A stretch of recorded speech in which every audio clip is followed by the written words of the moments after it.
You can push along with the smoke. You can Yeah. block off any entry point to smoke. Ayun nga, nung pistol round, di ba?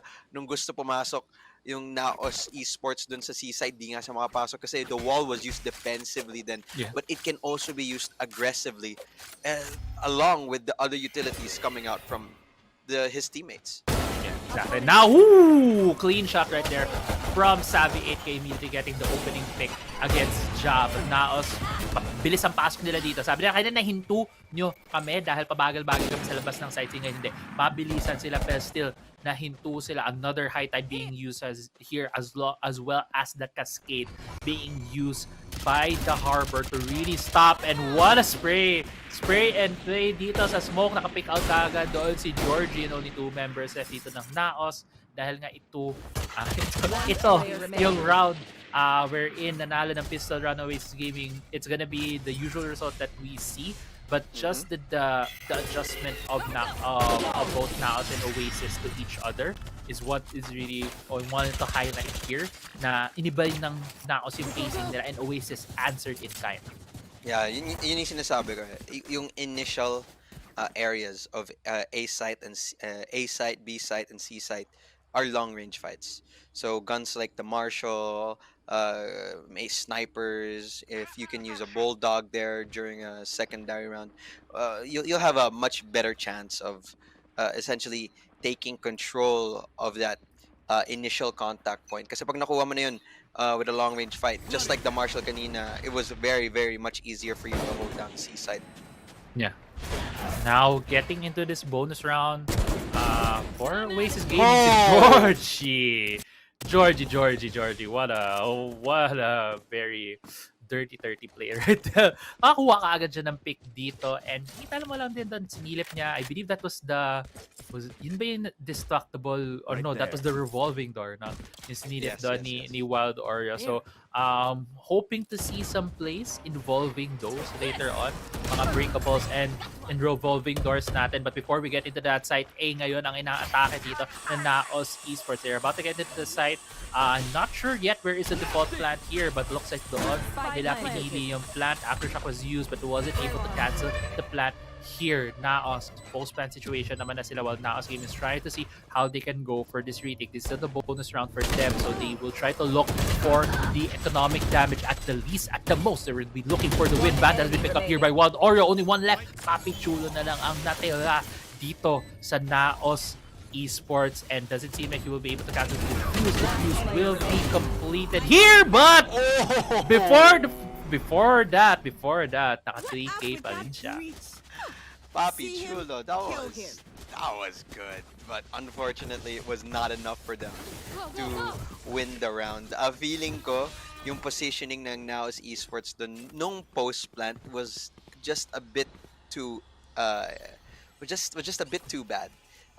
Especially when it comes to somewhere like the A site, it's very difficult for you to play post plants against guns that are CQC because apart from the verticality, someone can just rush in towards you and they can just kill you really close, especially if someone is like a Neon synergized with the breach. And as we see, this is something that Oasis Gaming likes to do. They like to take early control of a point with any initiator and Neon.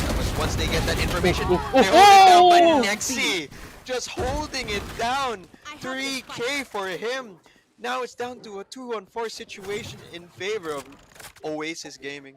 Yeah, Oasis Gaming. Pinapakita nila talaga sa atin dito kung bakit ito yung mapang pinili nila. 3K for that Killjoy, just holding down the left trigger. You don't need to do anything else. Just hold it down, aim, and crouch. And yun na nga, dahil dito nahinto ang momentum ng Naos Esports. Trying to see if they can go towards A. Spot out sila ni Georgie, but immediately right here, Papi Chulo. But Naos, Ja was able to take down Georgie.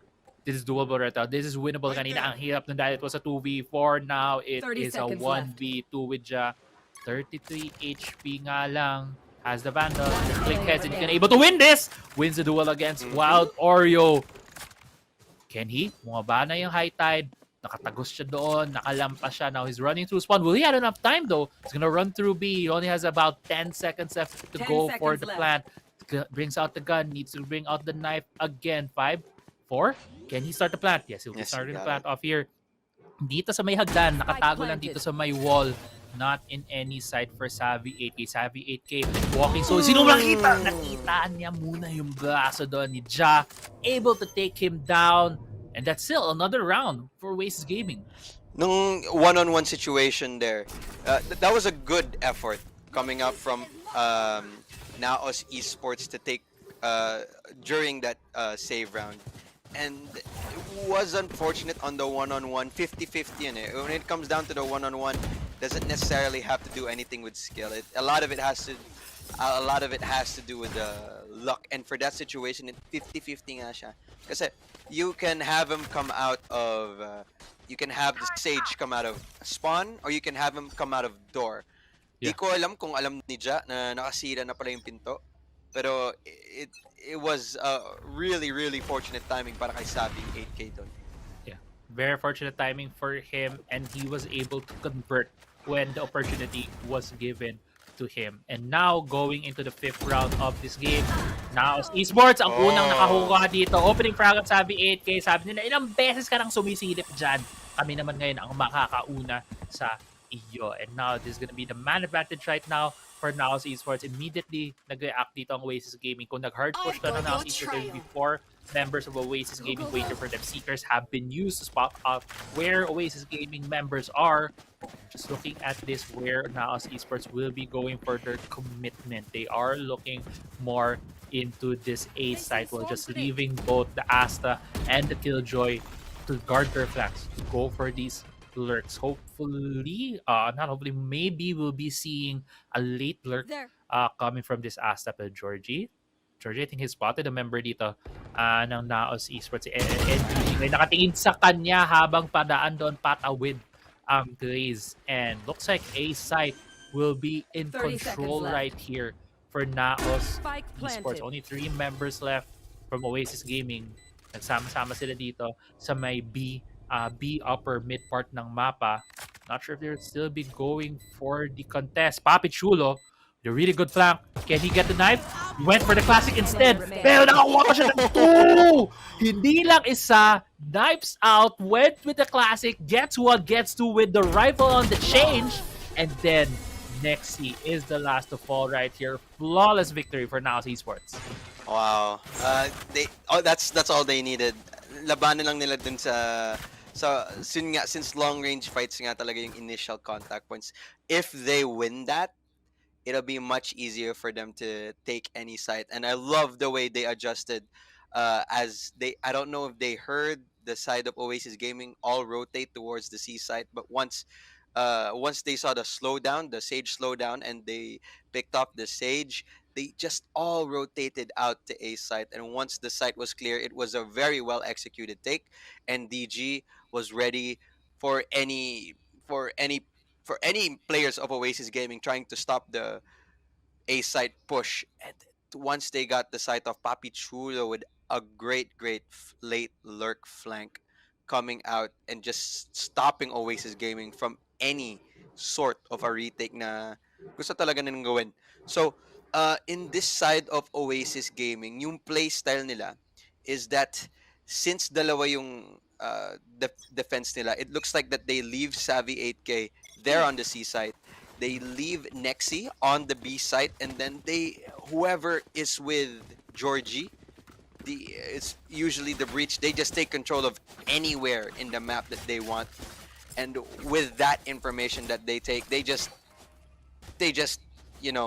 cut off that site completely. It was like, oh, they're not A, then it's B and C. It turns into a 50-50. So much more doable for Oasis Gaming, as the blind and the fade eye catches off Georgie right here. He does have his ultimate out. He does not find anyone, as Moher is the one to take his head off. Si Ja, nandito pala sa B. Nakapatay kay Drax. And I think they wanted to fight through that revolving door to the C side, but it is stopped completely as Savvy 8K gets another one, and he gets a second one. Enemy remaining. As Oh Asher my God. comes down, Nexi right there. Double Sentinels holding it up. They don't need utility. Kailangan lang nila ng baril. And that's enough for them as Oasis Gaming takes this round. Galing sa save round. Yeah, that was a bit of a save round. I think yung only big gun na binili nila was the Guardian on Savvy 8K. And it was well worth it. Talaga kita mo worth yung binili sa Guardian na yun. Had 2 or 3 headshots in that round. And yeah, you'd also see at the start for Oasis Gaming, knowing that they were on a save round, they tried to do a play using Neon's ultimate. So they tried to grab some space near the B site. Pero dahil nakita siya ng Haunt kaagad doon ng Fade, nahinto siya. And dahil may weird verticality, may mound sa gitna of sand, nakatago tuloy doon, nakaikot. And you just see here the intricacies of this map right now where there's these weird angles that makes it very hard if you've been playing Valorant for a while now and you've just been putting your cursor near the head. Ngayon, kailangan mong biglang mag-flick up, and that is a new challenge for these players.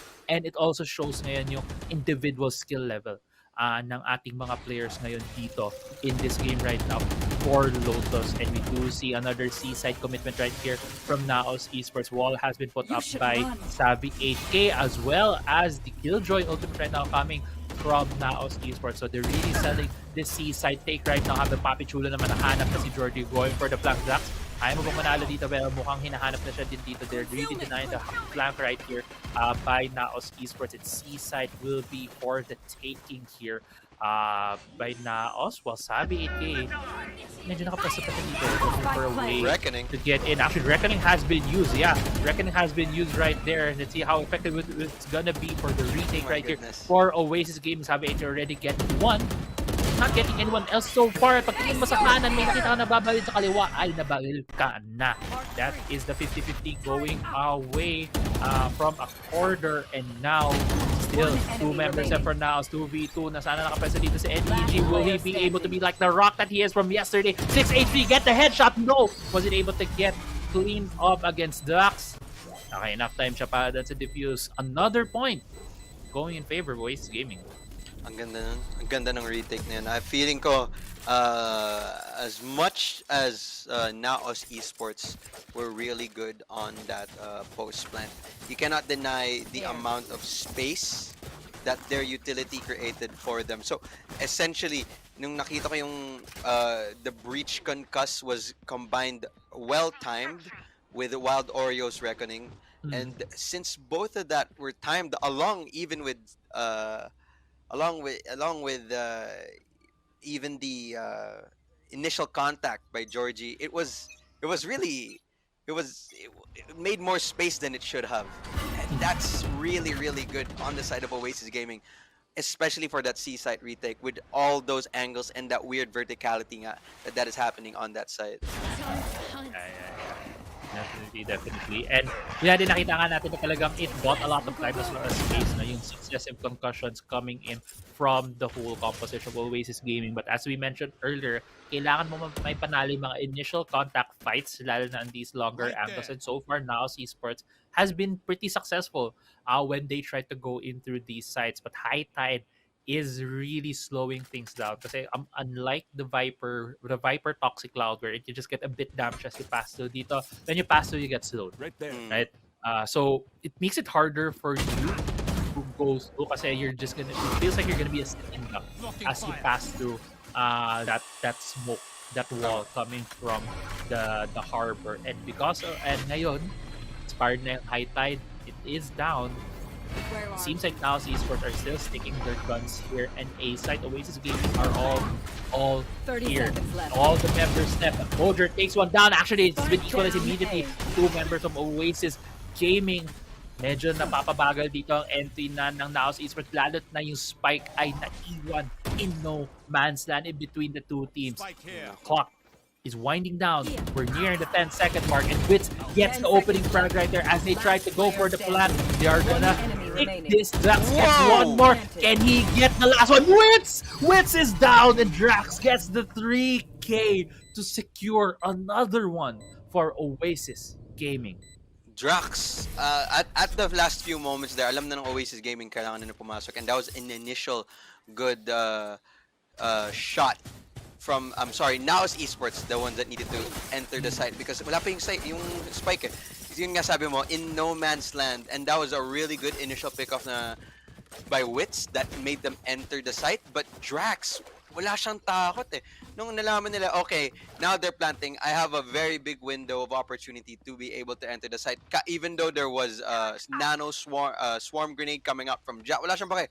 He just kept going and then he fought them straight up. Walang tigil-tigil and walang takot talaga. So it's that type of aggression during that retake that gave Oasis Gaming that win for that round. Yeah, and grabe. So far, we have been seeing Naos. Ayun o, ayan again. Sila yung mga first points of contact sila ang nananalo. But so far, Oasis Gaming has been fighting them in CQC. So ano sabi ng Naos Esports? Let's not CQC. Let's just fight them long range where we have been winning. But they will be forced into a CQC situation right now. But still, they have a larger man advantage that they had before. Nexi is trying to equalize that, getting one side A ang napili dito for the plan for Naos Esports. So far, Oasis Gaming, they have a lot of time kaya sila pumapwesto dito. Pero may winning pa siya. Saktong nakita niya doon. That's such a fortunate timing for him. Along with the Killjoy being used like a satchel in for Mojer to immediately take out that Killjoy ultimate. And now, Savvy 8K, he's gonna use the rest. Nako, may showstopper. Hinahanap siya dito. Iba yung tinitignan na ba to? 1 HP! Thought that was a 1 HP and a dream, but that's still the finishing blow coming from Mojer, getting the point for Naos Esports. This gives a refresh.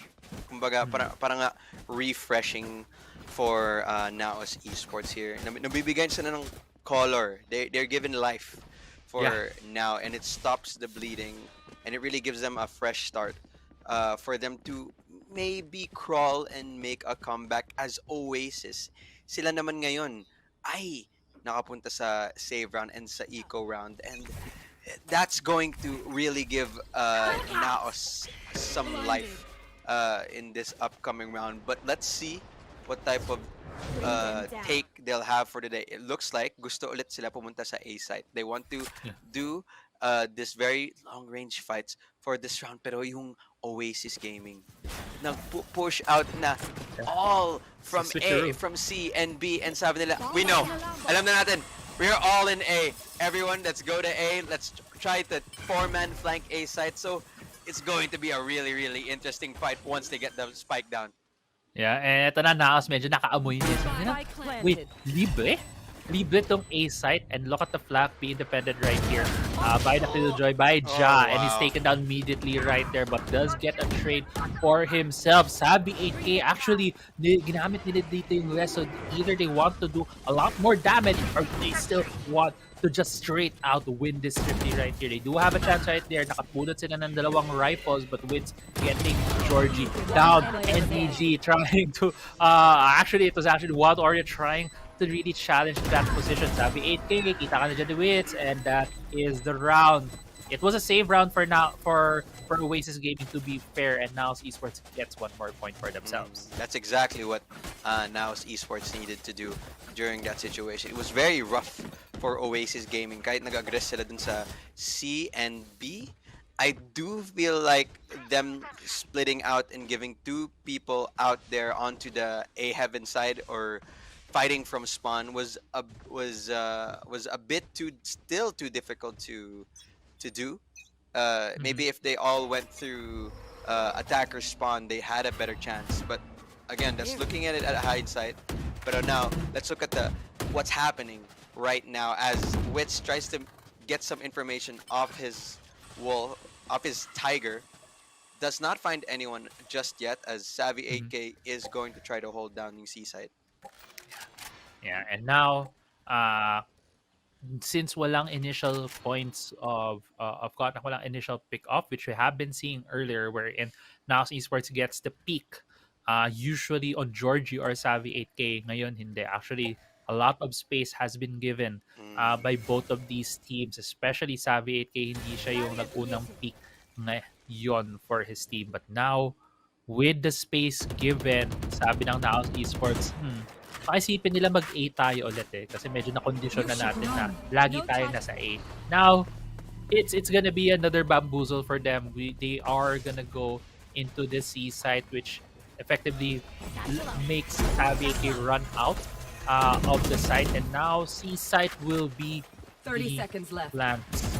I guess, pero di pa sila kasi nagka-plantita, but you see the opening fight right here. Rolling Thunder has been used, Face your and fear! heavily concussed dito si Moder, but Nexi does get the first frag right there, and Digi gets one more, but One enemy Alcorio remaining. actually Spike gunning a down, lot of the C. members here from Naos Esports. Only 10 seconds Papi left. Chulo One left player gets remaining. one, Oh! and will he be good for another? Oh! Gets the clutch! Gets a clutch for his team, and so far, Last tatlong round before straight the switch. rounds pa sa Naos Esports.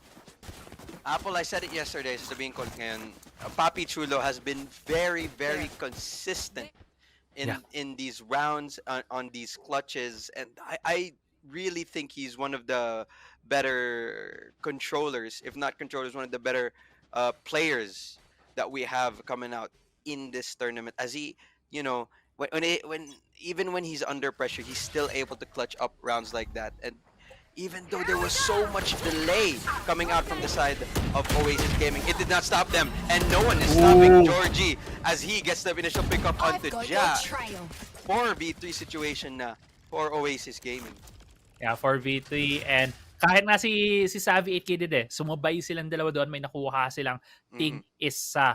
And now this is a numbers disadvantage right now for Naos Esports. It's kind of it would be great, di ba? If I was Naos Esports right now to get this point right here, mas malapit lang man 7-5, can just recreate the same thing when on the other side. But an 8-4 in favor of Oasis Gaming does give a little bit more leeway getting to the second half of this game. 2 versus 2 na lang ang natira. Savvy 8K was trying to be sussed out right there by the dog, but he only still has that sheriff. A bit of a gun disadvantage right now. Hindi pa nakaka-pick up ng rifle. Savvy 8K might just have been able to. He just went by someone. Corpse right there. Actually, the crossfire, great setup right there from Oasis Gaming, and they're able to take one more point here in the first half. In yung Savvy 8K there was in really good positions nga. When he got the first kill all the way dun sa C-Long, and up until the last kill, his positioning was really great, and since he was able to get that first pick off, they are able to play the numbers advantage even with the gun disadvantage. Yeah. It was a really mix of proper positioning coming out on the side of the Sentinels of Oasis Gaming. With that being said though, Apple, Here.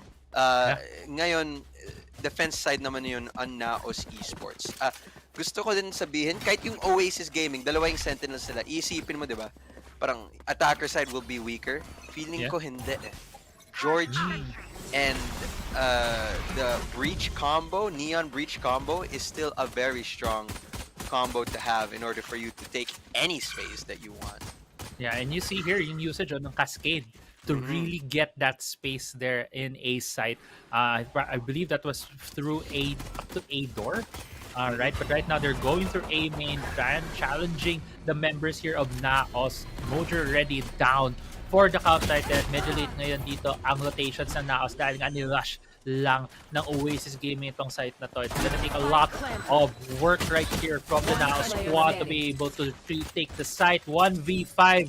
It's gonna be only Killjoy left for Naos Esports. Unfortunate timing on that concussor na nakita ka agad siya dito ng Killjoy. Ja only left. Georgie with 4 HP. But actually, Savvy 8K gets the frag right there. Pistol round again goes in favor of Oasis Gaming.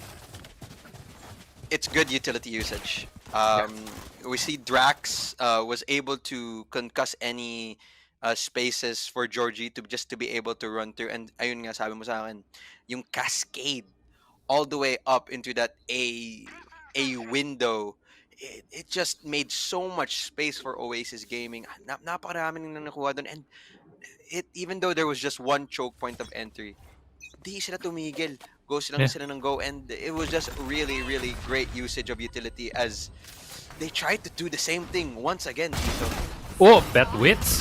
Wits is in the perfect position to punish those walking towards in front of him. Actually gets two. Wow. Only has a classic. Mga kalaban niya naka-bulldog at naka-specter. Doesn't matter kung ano yung gun disadvantage niya, but still is good 4-2 right there. 3v2 situation. Tatlong miyembro ng Oasis Gaming ang nasa A side. Papasok ngayon habang dalawang miyembro naman ng Naos ang tumatakbo. Full send running it down here towards A side.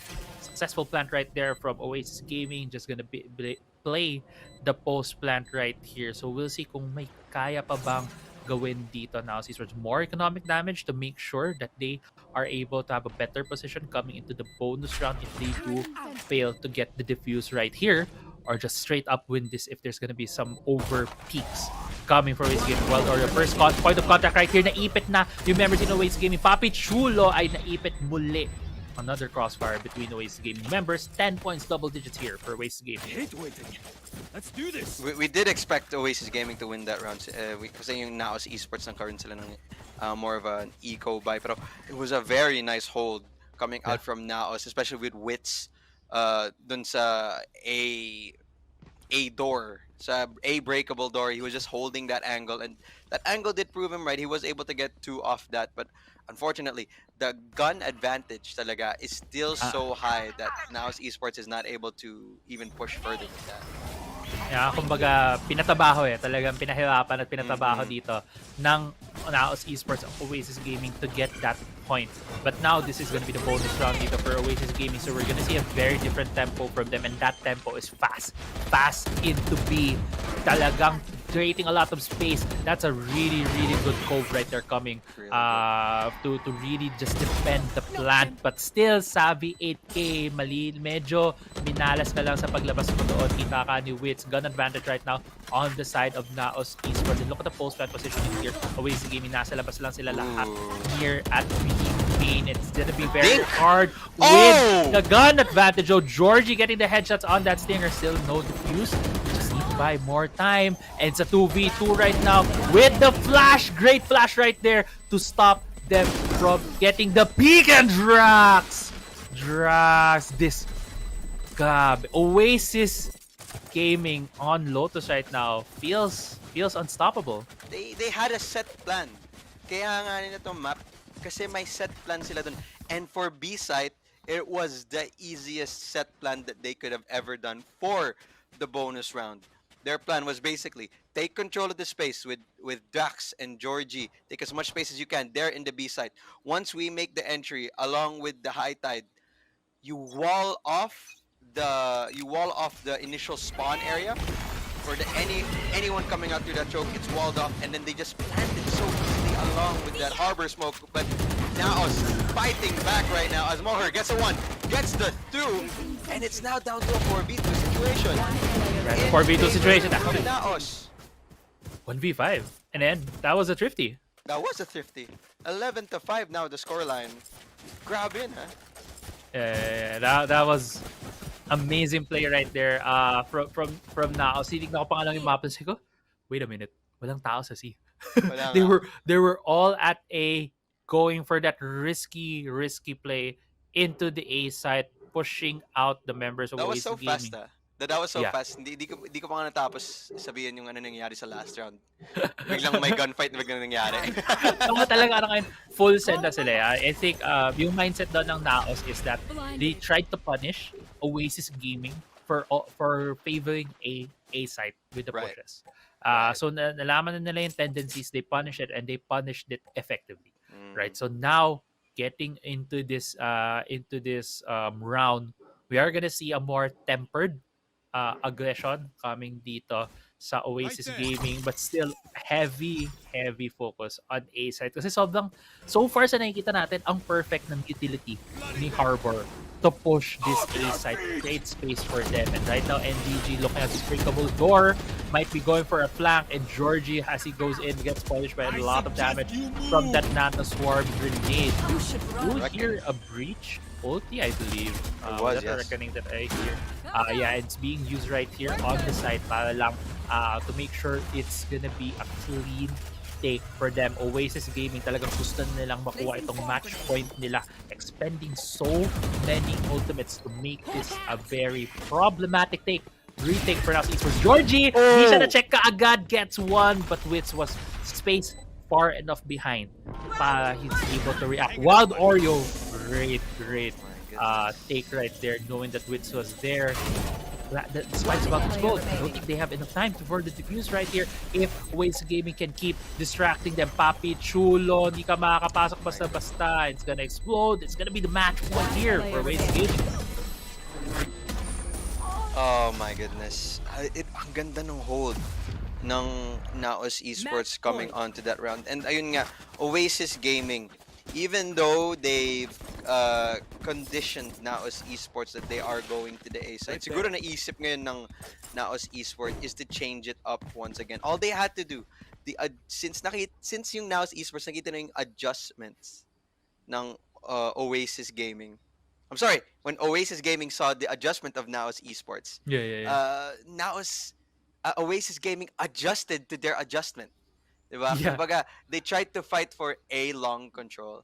But the instance na after ng round na yun, sabi na, okay, so you did that for one round. We're just gonna delay our push a bit. So, and then after that delayed push, then they went out to the A site. Napakaganda ng adjustment na yun. It was enough for them to take the site so easily. And then once they got the bomb plant down, they're just like, okay, back tayo. Post plant tayo, gamitin natin utility natin. We have Breach Aftershock, we have Nano Swarm, we have, you know, all these crossfires that we can make for this site, and it just works so well na talaga for Oasis Gaming. Yeah, it works so well. Apart from the delay din, na parang, I think kasi usually ginagawa before the delay is Naos Esports also checks. Right? They also peek din to A. Nakita nilang walang tao doon. So they were like, wala. So they probably going B or C. And okay, sige, hindi. Babalik kami ulit doon. Kala nyo lang. Kala nyo lang. And now, heading into this crucial round for Naos Esports. They need to win this if they want to extend their lives in this map. But now, so far, 1-for-1 on the trade right there. Dax and NTG getting one for each. But Savvy 8K, meron siyang res dito at B. And so far, Naos Esports are falling one by one in these duels, in these long fight engages. Evolving Door will be able to see. Ang problema lang kasi dito sa Evolving Door na to, piling ito po, alam nila eh. Alam na may nangyayari. Parang teleporter lang sa bind. And now it's gonna be the C site plant here for Oasis Gaming. Judge ang pinulot doon. Ang hawak na doon ni Savvy 8K. CQC ba? May judge ako talaga pa sa CQC na yan. And now, it's gonna be the slow. Yeah, I think the door has been used as well as this smoke for Ja. Oh, actually, sa likod na dito si Jordy. Tatalon-talon ka pa. Di yan napalag sa amin. And now, Nexi gets the last kill for this map. Oasis Gaming wins on Lotus 13-5.